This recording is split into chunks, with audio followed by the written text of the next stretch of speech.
Welcome back to the continuing conversation between the rabbi and I, only this time it's the rabbis and I, where Rabbi Kushi Schusterman has joined us.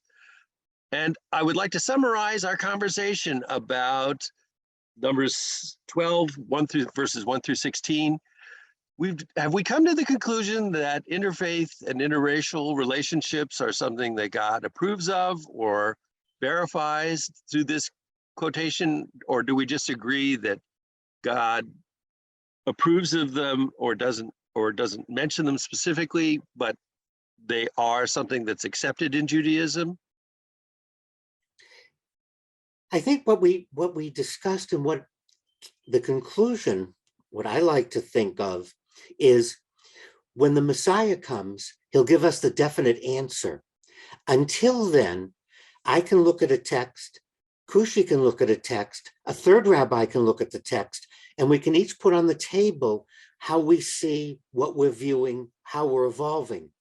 And I don't want to think that any of the three of us are the judge and jury and want to approve or condemn anything until such a time when it's explained to us. Until then, as rabbis, we explain, and people can say, no, I don't agree with you, or that doesn't seem right, so I'm not going along with your decision. And I think that supported Kushi. The Talmud always gives us the minority-majority opinions and always outlines the two different discussions, and that then gives us the basis for deciding how do I see my Judaism evolving? What do you think, Kushi? So I think that in general, I'm in agreement.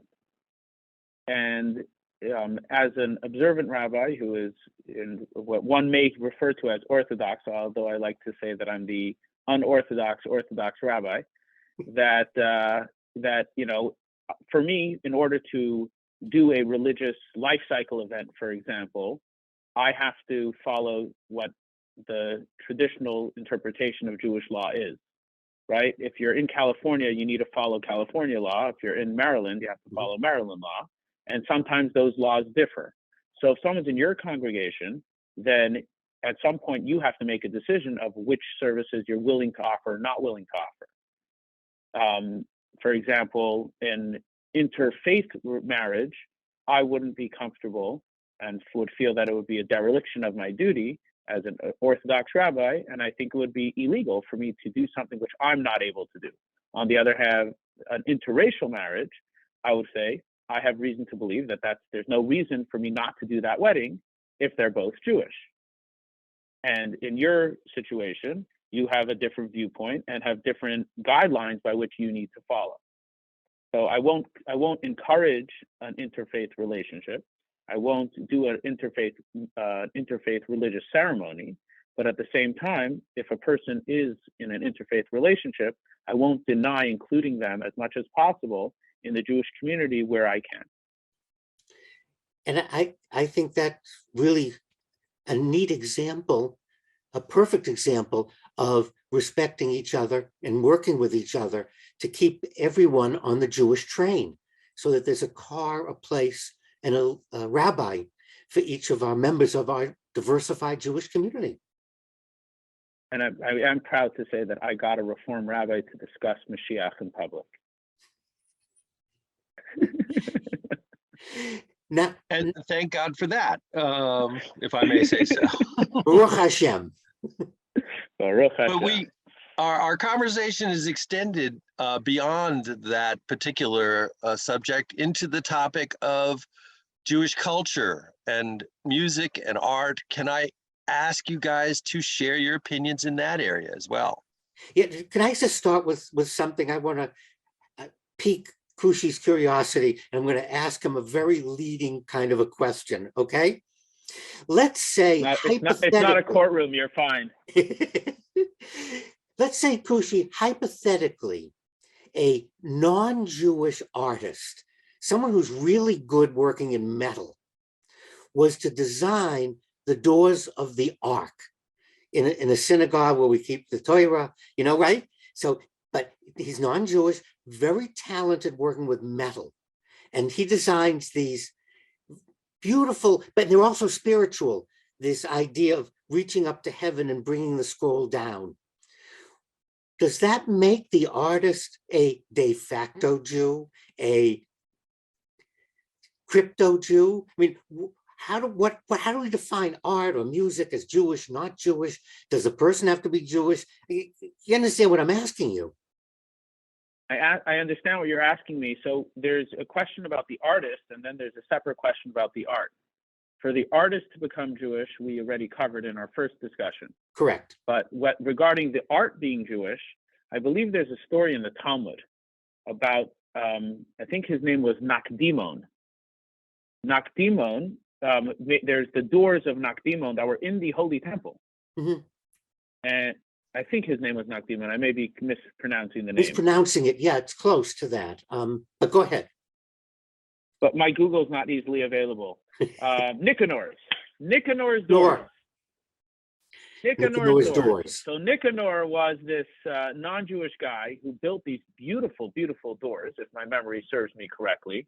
And Joe, if you can check that up and make sure that I've got it right, that Nicanor made these doors and he wanted to donate them to the temple. And the rabbis, they were beautiful pieces of art, which became the doors, the main doors that were used in the Holy Temple. So I don't think that the religious status of an artist defines whether the art is Jewish. I think the message of the art, if it has Jewish values seeping through it, then it's Jewish. So then our criteria is the product itself, whether it's a musician or a writer, rather than the religion of the individual. As a rabbi, you probably have heard people say, "Rabbi, I'm a Jew in my heart." Yeah. Right? I'm a Jew in my heart. And you'll find that often I go to certain people and I say, "I didn't see you in services." And they say, "Rabbi, you don't understand. I'm in the secret service." Right? So you have that section of the world where people are in the secret service. They're Jewish, but they're a Jew in their heart. And I believe that one of the main quotes from the Mishnah is Hamaisa hua ikar. The action is the main thing. And I've encouraged people who are married often. No one asked you to love your spouse. No one asked you to be in head over heels. Just act as if you love your spouse all the time, and act as if you're head over heels. And usually you'll start feeling that way. And I think the same thing goes for the art and culture. If you act in the way where it fits the Jewish criteria, then by all means, there's no reason to think that the art wouldn't be Jewish, even if the artist happens to not be Jewish. So if we talk about music and individuals or writers, then would apply the same. We would have to look at the product as opposed to the specific religion. I mention this because, and you've probably heard it before, people will say you can't include it or it's not a Jewish book because the writer wasn't Jewish. And that's why I'm bringing the subject up. Right. So at times I do find that people who are anti-Semitic, even if their art is good, I still don't want to include it in my library. But if the religion of the individual, I think, is not a really good criteria to define whether it's something you're willing to include.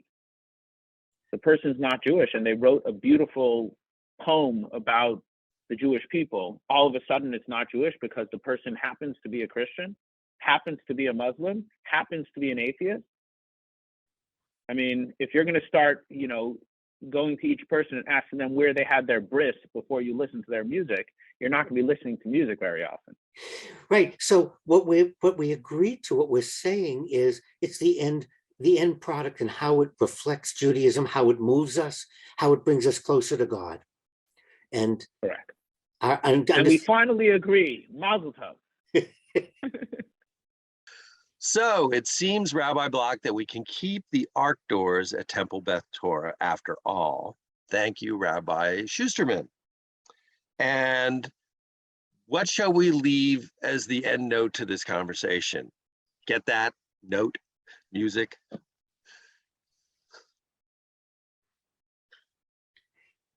There is a place, Kushi, in Judaism for all of our for Klal Yisrael.